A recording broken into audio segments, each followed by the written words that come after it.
विद्यार्थियों नमस्कार। History by captain doctor Rajendra ऐतिहासिक अध्ययन की श्रृंखला में मैं आपका फिर से स्वागत करता हूं। और आज मैं आपसे बात करने वाला हूं ब्रिटिश साम्राज्य की उस मूल प्रकृति के बारे में जिसके लिए ईस्ट इंडिया कंपनी हिंदुस्तान आई, जिस उद्देश्य को पाने के लिए ईस्ट इंडिया कंपनी ने अपने व्यापारिक चरित्र को राजनीतिक स्वरूप में बदला और अपने राजनीतिक स्वरूप को एक सैनिक ताकत में बदला। विद्यार्थियों, ये कोई और प्रकृति नहीं थी बल्कि यह था साम्राज्यवाद का एक विकृत चेहरा, जिसे ब्रिटिश साम्राज्य ने नैतिकता का आवरण प्रदान करने का प्रयत्न किया। विद्यार्थियों, जहाँ जहाँ पर ब्रिटिश साम्राज्य ने अपनी औपनिवेशिक गतिविधियाँ कायम की, वहाँ सब पर इन्होंने इसे न्यायोचित आधार पर परखने की कोशिश की और इसे अपने पवित्र 10 कर्तव्यों में से एक बताया। यूरोपीय इतिहासकारों की व्हाइट मैन बर्डन थ्योरी, श्वेत जाति का भार, जिसके मुताबिक इन लोगों ने, इन यूरोपीय ताकतों ने, चाहे ब्रिटिशर्स हो, चाहे फ्रेंच हो, चाहे डच हो, इन सभी ने अपने अधिकार की न्यायोचितता सिद्ध करने की कोशिश की और यह साबित किया कि ऐसा करके वे संसार के असभ्य लोगों को, असभ्य जातियों को सभ्य बना रहे, उन्हें सिविलाइज कर रहे। वास्तव में ये कुछ नहीं था बल्कि अपने औपनिवेशिक चरित्र की विकृतियों को छुपाने का एक प्रयत्न था। हिंदुस्तान में ईस्ट इंडिया कंपनी ने साम्राज्य विस्तार की जो प्रक्रिया 1757 में प्लासी की जंग के बाद शुरू की, वह वहीं तक नहीं थमी। 1764 में बक्सर, इसके बाद अंग्रेज़ों ने मैसूर में हैदर अली और टीपू सुल्तान की ताकत को ख़त्म किया। हैदराबाद में निज़ाम हैदराबाद की ताकत को ख़त्म किया और धीरे धीरे करके वे पूरे हिंदुस्तान की तरफ अपनी नज़रें गड़ा बैठे।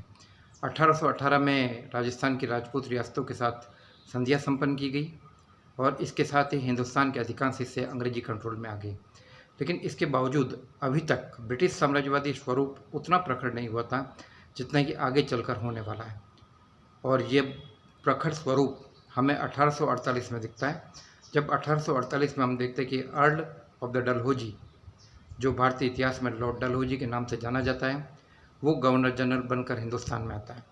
विद्यार्थियों, लॉर्ड डलहौजी एक साम्राज्यवादी प्रवृत्ति का व्यक्ति था जिसका मूल संबंध स्कॉटलैंड से था। स्कॉटिश मूल अभिजात्य प्रवृत्ति उसके दिलो दिमाग में कूट कूट कर भरी हुई थी और उसका मकसद ये था कि किसी न किसी प्रकार से जितने ज़्यादा भूखंड को ईस्ट इंडिया कंपनी के क्षेत्र में शामिल कर लिया जाए उतना कम है। वह किसी भी प्रकार से कोई भी ऐसा मौका हाथ से नहीं देना जाना चाहता था जिससे कि कंपनी को ज़्यादा से ज़्यादा भौगोलिक क्षेत्र की प्राप्ति हो। हिंदुस्तान में इससे पहले कि गवर्नर जनरल की यह प्रवृत्ति रही है कि वे देसी रियासतों के राजा महाराजाओं को या जमींदारों को उनके आंतरिक मामलात में पूर्णतः छूट दे देते थे और रियासतों को ब्रिटिश साम्राज्य में डायरेक्टली मिलाने के खिलाफ थे। उनका ये मानना था कि उन सब की स्थिति अधीनस्थ मित्र की बात ही रहे। लेकिन विद्यार्थियों, लॉर्ड डलहौजी ने इस स्थिति को बदलने का निश्चय किया। डलहौजी के अनुसार हिंदुस्तान में 3 प्रकार की रियासतें थी। उसका ये मानना था कि ब्रिटिश साम्राज्य, मुग़ल साम्राज्य एक मुखौटा है और इस मुखौटे को तोड़ देना जरूरी है और देसी रियासतें और ज़मींदार इस मुखौटे की सहायक ताकतों के रूप में कार्य कर रहे, इनको भी छिन्न भिन्न कर दिया जाए। उसके अनुसार हिंदुस्तान में 3 प्रकार की रियासतें थी। एक तो वे रियासतें जो शुरुआत से किसी केंद्रीय शक्ति के अधीन नहीं थी, किसी सर्वोच्च ताकत के अधीन नहीं थी और किसी भी प्रकार का कर नहीं देती थी। दूसरी वे रियासतें जो या तो मुग़ल साम्राज्य के अधीन थी या मराठा पेशवाओं के अधीन थी और ये पेशवाओं को कर देती थी। मराठों और मुग़लों के पतन के पश्चात ये रियासतें कंपनी के अधीन हो गई। तीसरा वे रियासतें जिनकी स्थापना ईस्ट इंडिया कंपनी ने की अपने चार्टर के द्वारा, अपने सनद, अपने अधिकार पत्र के द्वारा। पहली प्रकार की रियासतों के संबंध में डलहौजी का ये स्पष्ट रूप से मानना था कि हमें उन रियासतों के आंतरिक मामलों में या उनके गोद लेने संबंधी मामलों में हस्तक्षेप करने का अधिकार नहीं है। लेकिन दूसरी प्रकार की रियासतें जो पहले मुग़ल साम्राज्य के अधीन थी या मराठों के अधीन थी और अब ईस्ट इंडिया कंपनी के अधीन आ गई है, उनके बारे में डलहौजी का ये मानना था कि इन लोगों को गोद लेने संबंधी मामलों में अपने उत्तराधिकारी का चयन करने हेतु गोद लेने के मामले में ईस्ट इंडिया कंपनी की अनुमति लेनी होगी। कंपनी अनुमति देगी लेकिन अनुमति लेनी जरूरी है। और तीसरी वे रियासतें जिनकी स्थापना खुद कंपनी ने की सनद के द्वारा, उनको किसी भी स्थिति में गोद लेने की अनुमति नहीं है। यदि उनका सगा पुत्र है तो उनकी औरस पुत्र है तो उनकी रियासत होगी, अदरवाइज गोद लेकर उस रियासत को आगे बढ़ाने का इनको बिल्कुल अधिकार नहीं है। तो इस प्रकार के नियम बनाकर लॉर्ड डलहौजी ने ज़्यादा से ज़्यादा रियासतों के विलय का रास्ता तैयार किया और इसके साथ सबसे कुछ रियासतों का विलय युद्ध की नीति के द्वारा किया गया, जैसे कि पंजाब, और कुछ का विलय शांतिपूर्ण नीति के द्वारा किया गया, जैसे कि अवध। अवध के अंदर स्पेशली मेरी आज की क्लास विद्यार्थियों, पहले मैं आपको डलहौजी के साम्राज्यवादी चरित्र के बारे में बता रहा हूँ, और दूसरी बात ये कि किस प्रकार से अवध का ब्रिटिश साम्राज्य के अंतर्गत विलय किया गया। अवध के विलय के लिए जो आधार चुना गया वह था कुशासन। वह था अवध के नवाबों का जनता के प्रति उदासीन रवैया, अवध के नवाबों द्वारा जनता की तकलीफ को नहीं समझा जाना। इस प्रकार के आरोप ईस्ट इंडिया कंपनी के द्वारा अवध के नवाबों पर लगाए गए। तो इसकी पृष्ठभूमि को समझना जरूरी है। 1764 में जब बक्सर की लड़ाई लड़ी गई तो उस वक्त मीर कासिम और अवध के नवाब वजीर सुजाउद्दौला और उसके साथ शहजादा अली गौहर, जो आगे चलकर मुगल सम्राट शाह आलम द्वितीय के नाम से जाना गया, इन तीनों ने मिलकर ब्रिटिश फौज के साथ जंग लड़ी। मैं पहले भी बता चुका हूँ कि बक्सर की जंग एक ऐसी जंग थी जो ब्रिटिश रणनीति, ब्रिटिश सैनिक कौशल की जंग थी, जिसमें मेजर हेक्टर मुनरो के नेतृत्व में लगभग 7100 की छोटी सी यूरोपियन सेना या यूरोपियन ट्रेंड्स इंडियन की सेना जो 7100 के आसपास थी, उस सेना ने लगभग 40 से लेकर 50,000 के बीच की मीर कासिम की फ़ौज को, जिसमें खुद मीर कासिम, नवाब वजीर सुजाउद्दौला और मुगल सम्राट जैसे बड़े बड़े नाम थे, उस फौज को परास्त कर दिया। 1764 के बाद जो संधि हुई, इस संधि के द्वारा ईस्ट इंडिया कंपनी अगर चाहती तो पूरा का पूरा अवध को विलीन कर लिया जाता। अवध के नवाब वजीर को वह गद्दी से हटाने की स्थिति में थी, लेकिन उस वक्त ईस्ट इंडिया कंपनी देसी रियासतों के आंतरिक मामलों में हस्तक्षेप नहीं करना चाहती थी। इसलिए अवध के नवाब वजीर सुजाउद्दौला को अंग्रेजों का अधीनस्थ मित्र बनने को कहा और साथ ही साथ उससे कड़ा और इलाहाबाद के जिले ले लिए गए। आगे चलकर 1801 में गवर्नर जनरल वेलेजली ने अवध से एक संधि की और संधि के मुताबिक रुहेलखंड और निचला दोआब, लोअर दोआब के क्षेत्र अवध से उन्होंने ले लिए। इसके अलावा अवध को समय समय पर अंग्रेजी मांगों को पूरा करना पड़ता था। धीरे धीरे अवध के नवाब अपने शासन कार्य के लिए अंग्रेजों पर निर्भर होते गए और अवध में कंपनी का हस्तक्षेप बढ़ता गया।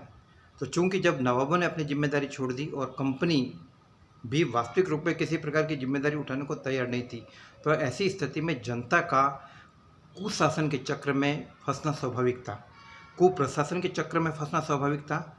लेकिन इस कुप्रशासन के लिए केवल नवाब अकेला उत्तरदायी नहीं था, कंपनी भी उन परिस्थितियों को पैदा कर रही जिसके कारण ये स्थिति पैदा हो रही है।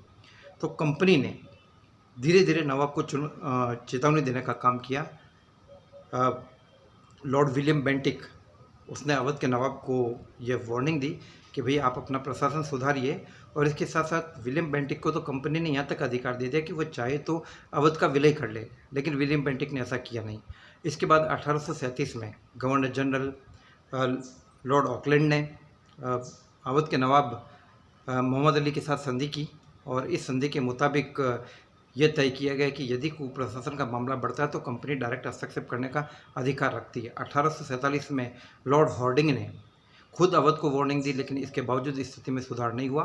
और 1848 में जब अर्ल ऑफ डलहौजी, जो कुख्यात लॉर्ड डलहौजी के नाम से जाना जाता है, वो हिंदुस्तान आया और वो इस प्रकार के मौक़ों की तलाश में था। उसने अपने भाषण में ये कहा कि यदि ईस्ट इंडिया कंपनी इस प्रकार के एक कुशासित रियासत अवध को जारी रखती है, अवध के अस्तित्व को बरकरार रखती है, तो ऐसी स्थिति में वो उन करोड़ों, उन लाखों लोगों के भविष्य को खराब करने के लिए उत्तरदायी होगी जो अवध के कुप्रशासन के दौर में परेशान हो रहे हैं। तो उसने बाकायदा प्लानिंग बनाई और इसके लिए फाइल्स तैयार की गई, लोगों की राय ली गई, कई वक्तव्य तैयार कराए गए और 1848 में स्लीमैन को भेजा गया, कर्नल हेनरी विलियम स्लीमैन। ये वही स्लीमैन है विद्यार्थियों जिनको हिंदुस्तान में ठगी प्रथा के खात्मे का श्रेय दिया जाता है। तो कर्नल हेनरी विलियम स्लीमैन ने अवध का दौरा किया और अपनी रिपोर्ट दी और उन्होंने कहा कि इसमें कोई संदेह नहीं कि अवध में कुप्रशासन है, लेकिन इसके लिए केवल नवाब को जिम्मेदार नहीं ठहराया जा सकता, इसलिए नवाब से रियासत नहीं ली जाए। इसके बाद 1854 के आसपास आउटरम को भेजा गया। आउटरम ने भी अवध का दौरा किया और आउटरम के दौरे के बाद 3 प्रकार की ओपिनियन सामने आई।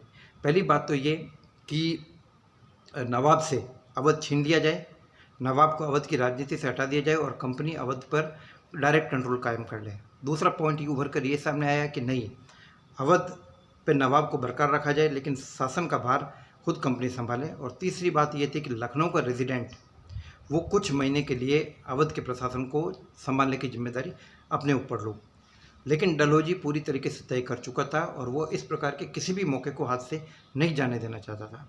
इसलिए उसने लॉर्ड डलहौजी ने गवर्नर जनरल की हैसियत से नवाब वाजिद अली शाह को फरवरी 1856 के अंदर एक चेतावनी पत्र जारी किया और ये कहा कि आप अपनी जनता के साथ अच्छा व्यवहार नहीं कर रहे, आप उनको अच्छा प्रशासन नहीं दे रहे, इसलिए जनता के हित को ध्यान में रखते हुए ये उचित है कि अवध का ब्रिटिश ईस्ट इंडिया कंपनी में विलय कर दिया जाए और कंपनी ने अवध के ऊपर अपना नियंत्रण कायम कर लिया गया। नवाब वाजिद अली शाह को अवध की राजनीति से हटा दिया गया।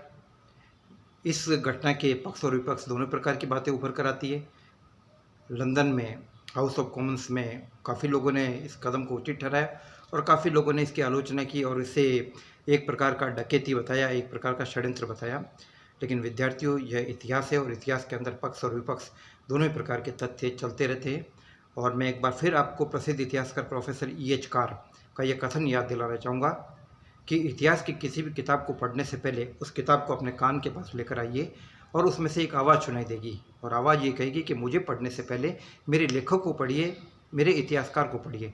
तो चूँकि इतिहासकार एक व्यक्ति होता है, व्यक्ति की अपनी व्यक्तिगत भावनाएं होती है, पूर्वाग्रह होते हैं, इसलिए ऐतिहासिक अनुसंधानों में बहुत ज़्यादा सूझबूझ की ज़रूरत होती है और अधिकतम दृष्टि से वस्तुनिष्ठता को प्राप्त करने के लिए हमें ज़्यादा से ज़्यादा तथ्यों का अध्ययन करना चाहिए। जय हिंद, जय भारत।